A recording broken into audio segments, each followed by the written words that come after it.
669వ రోజు భరతమాత అన్నప్రసాద వితరణ ద్వారా నిరుపేదలకు భోజన ప్యాకెట్లు పంపిణీ.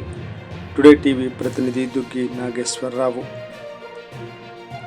669వ రోజు భరతమాత అన్నప్రసాద వితరణ పథకంలో భాగంగా పల్నాడు జిల్లా సత్తెనపల్లి పట్టణంలోని గీతా మందిరం వద్ద పిడుగురాళ్లకు చెందిన కీర్తిశేషులు చీమకుర్తి వెంకట సీతారామస్వామి గారి 4వ వర్ధంతి సందర్భంగా ఆయన కుమార్తె కుంచెనపల్లి శివకుమారి, అల్లుడు శ్రీనివాసరావు, మనవడు మణికంఠ గార్ల ఆర్థిక సహాయంతో గురువారం ఉదయం నిరుపేదలకు, వృద్ధులకు మరియు యాచకులకు భోజన ప్యాకెట్లను పంపిణీ చేశారు.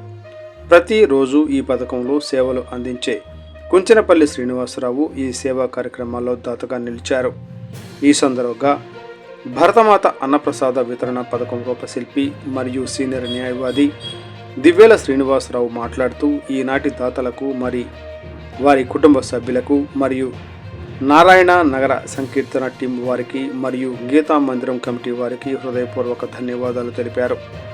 అదేవిధంగా ఎంతోమంది దాతలు పెద్ద మనసు చేసుకొని ముందుకు రావడం వలననే ఈ పథకం ద్వారా ప్రతిరోజు కొంతమంది నిరుపేదలకు, యాచకులకు, దివ్యాంగులకు భోజన ప్యాకెట్లు అందిస్తున్నట్లు వారు పేర్కొన్నారు.